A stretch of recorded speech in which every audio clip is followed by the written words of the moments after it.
Hey, Shalom. All right, first and foremost, I want to give all praises, glory, and honor to Yahweh, Ba'ashem Yahushai, Ba'ashem Rakakadash. All right, double honors to the apostles and elders of Great Millstone ever well.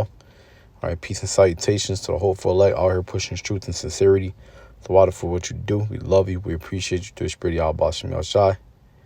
And hey, Shalom to Yahushua, brother Dawadad here from the Great Millstone. It's like a Great Millstone camp out of Atlanta.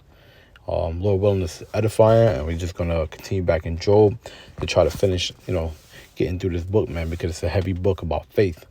All right. So without further ado, this is Job 5:1. It says, "Call now, if there be any that will answer thee, to which of the saints wilt thou turn? For wrath killeth the foolish man, and envy slayeth the silly one." All right. It says, I have seen the foolish taking root, but suddenly I curse his habitation. His children are far from safety, and they are crushed in the gate. Neither is there any to deliver them.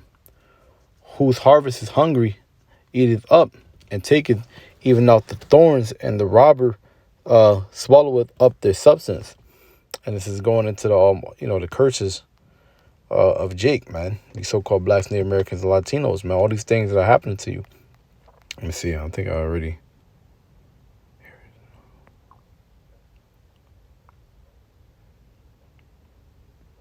Okay, kind verse 6, it says, although affliction cometh not forth of the dust, neither doth trouble spring out of the ground, yet man is born into trouble as the sparks fly upward. I would seek unto Yahweh, and unto Yahweh would I commit my cause, which doeth great things and unsearchable marvelous things without number. And you got to remember, Job is prophesying. All right, Job is prophesying pretty much the downfall of so-called blacks, Native Americans, and Latinos that make up the 12 tribes of Israel, Hebrew Israelites. And talking about the woes that you're coming into. Job's prophesying. Spirit to come upon him. All through his trials and his afflictions and stuff like that. Job is still prophesying. Right? It says, "Who giveth rain upon the earth and sendeth waters upon the fields." It says, "To set up on high those that be low." And by the way, that water. It's talking about the water in the fields, because we're likening to harvest, man. Fruits and plants and trees. We're likening to that and that water, the living waters, man. Right? This word, because remember it talked about the dust, right? Which dust is confusion. We're coming up out of that. It says to set up on high those that be low. And who's low? You so-called blacks, Native Americans, Latinos, you are low, right? Let me see real quick. Get a quick precept. This is, let me see. Revelations 2:9. It says, "I know thy works in tribulation and poverty." Okay, so who was that talking about? You so-called blacks, Native Americans, Latinos. The most he said, I know thy works, tribulation and poverty. All right, so because that who's pretty much going through the trials and tribulations of this world. All right, when you look at the other nations, they're not really going through anything, man. They got their, they got the poor among them, they got their impoverished among them, but mainly you so-called blacks, Native American, Latinos, you don't really have a seat anywhere of high power. All right, anytime you got any type of position of power, it's always ruled by another nation, right? You're funded by another nation, even Mexico, they got their sovereignty from what? From Esau. They got their sovereignty from Esau, the conquistadors, right? Puerto Rico, port of riches, man, a rich port. They get their sovereignty from Esau, right? So all the South Americans, they're all run by Esau, man. And the other nations, Now they don't have their no high prominent seat anywhere in the superpowers of the earth. They either ran by another government, what I'm saying, or set up by another government, or are compromised. They may seem like they got leadership, but really it's an MFer that was put in his position by the powers that be. Right? It says, I know thy works in tribulation and poverty, but it says, but thou art rich. So even though we're poor in any place of the world that you go to, right? Even though we're the lowest people on the planet Earth right now, he says, but thou art rich. Why? Because we have the name, we have the Father's name on us, right? And we have a covenant with the Heavenly Father. We have a kingdom waiting for us, right? And plus, we're the greatest people on earth. All right, it says, and I know the blasphemy of them which say they are Jews and are not, but are the synagogue of Satan. Let me see. Let me get Second Samuel, because we're that great people because the Heavenly Father put His name on us. Second Samuel 2, verse. Let me see.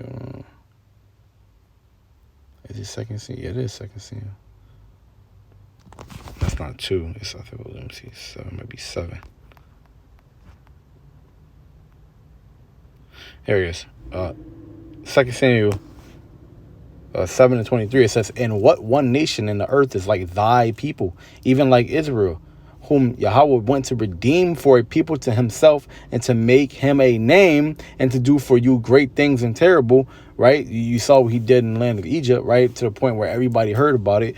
Until this day, people heard about the flood, right? That happened. Great things and terrible, right? He brought us out of the land of Egypt. Great things, flooded the whole world.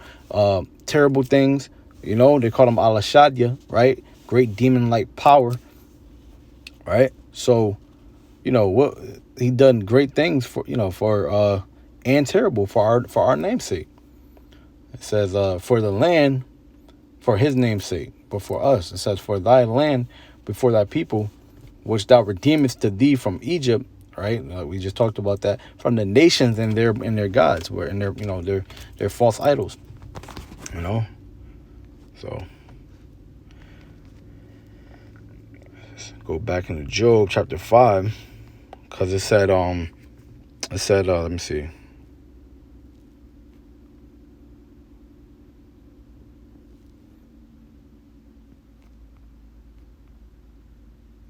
Yeah, it says to set up on high those that be low. Going back into Revelations 2:9, I know thy trials and tribulation and poverty, right?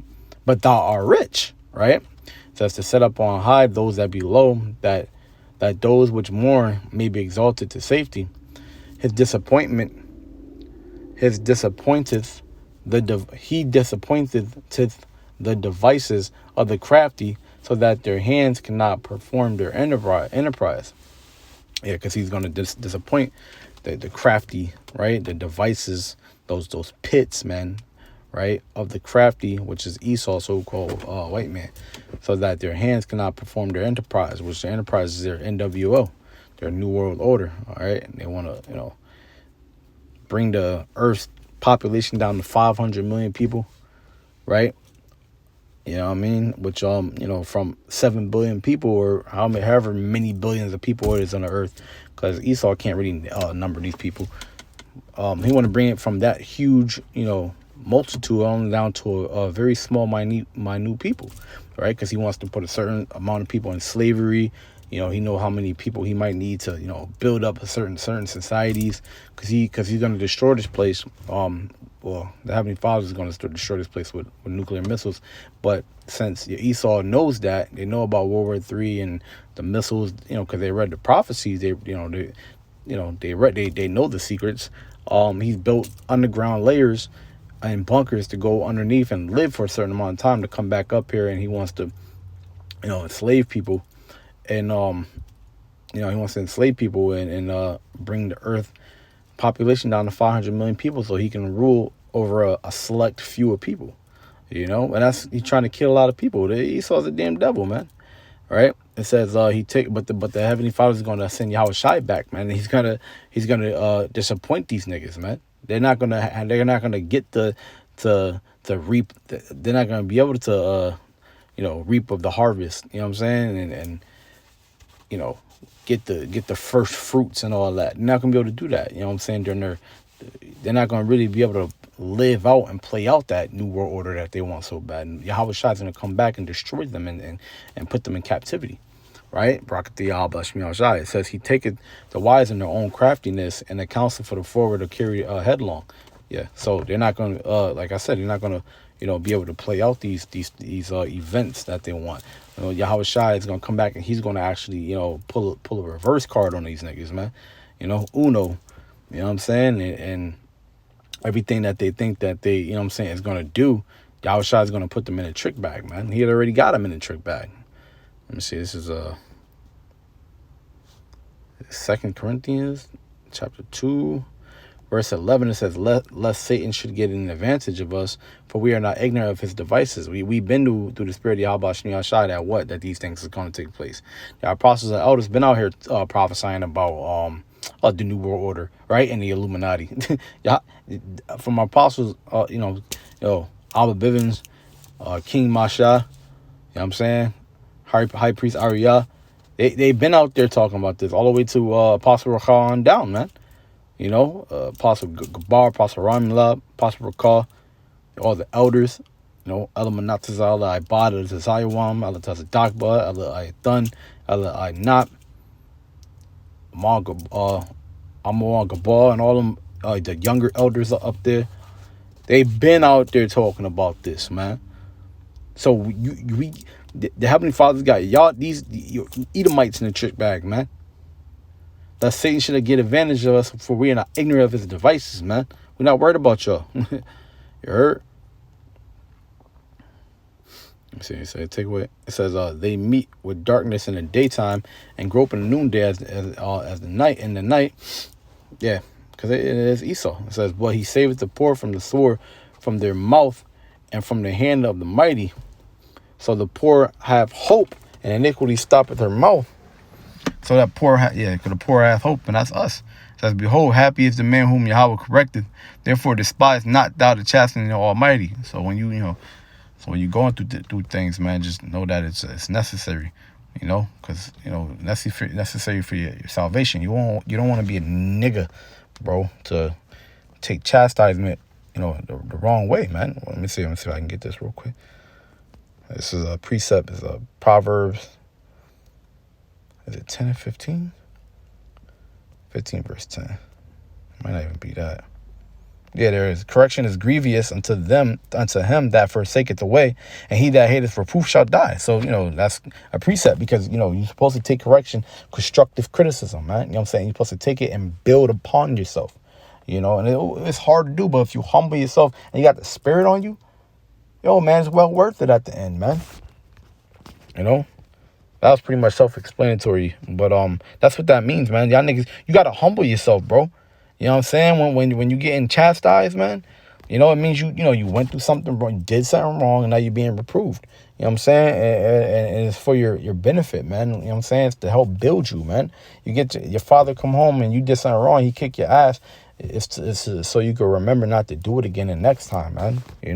He's not just going to, if he ain't wicked, he ain't just going to abuse you. No, he's going to give you the correct amount of force he's supposed to give, you know what I'm saying, through the Spirit. Job 5 and 18, for he maketh sore and bindeth it up, and he wounded, and his hands make whole. Yeah, his hand, he could hurt you or he could heal you. It says, he shall deliver thee in 6 troubles. Yea, and in 7 there shall no evil touch thee, So you will be saved if Adonai Barak you are part of the elect. It says, and famine he shall redeem thee from death, and in war from the power of this world. Because these are just Jacob's trouble, man. And those who are part of the elect are going to get redeemed and get saved out of Jacob's trouble.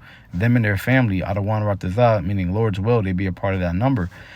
Thou shalt be hid from the scourge of the tongue, neither shalt thou be afraid of destruction when it cometh. You know what I'm saying? Those nuclear missiles, when they actually come to hit, you're going to be beamed up by those, what they call UFOs, man, which are the chariots of the Lord.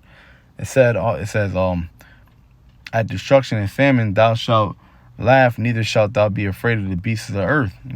Is all going through the famine, food and water, you're gonna be able to eat. You're not even gonna be able to. Most High might make it so you don't even feel that shit, man. You know what I'm saying? And everybody else around you is dropping dead from fucking not drinking water or eating food. You're not getting sleep, but you and your family are good. Yahweh Shai Shai could do anything, man. For thou shalt be in league with the stones of the field, and the beasts of the field shall be at peace with thee. And thou shalt know that the tabernacle shall be in peace, and shall visit the habitation, and shall not sin. Well, this is where, we go into the kingdom too. what I'm saying? You're not gonna be like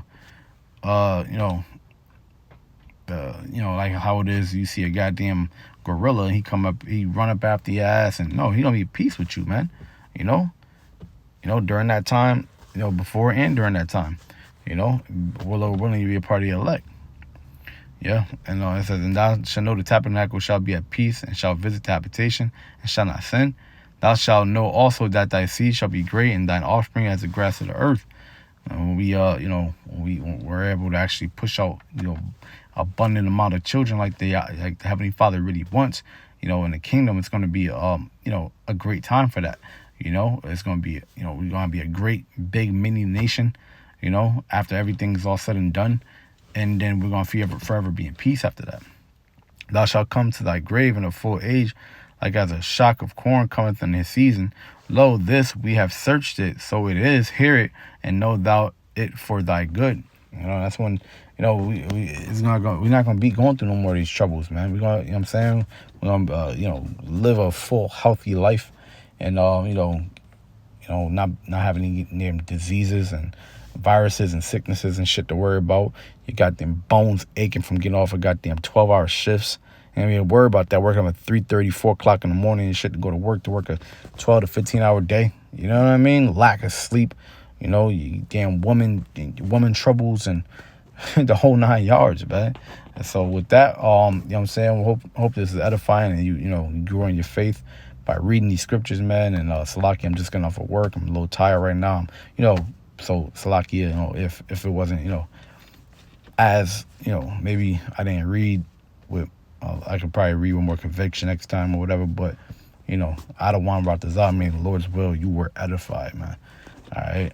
So with that, I want to give all praise, glory, honor to Yahweh Bashem Yashai Bashem Rakakadash. Double honors to the apostles and elders, a great millstone that were well. Peace and salutation to the hopeful like are pushing his truth and sincerity.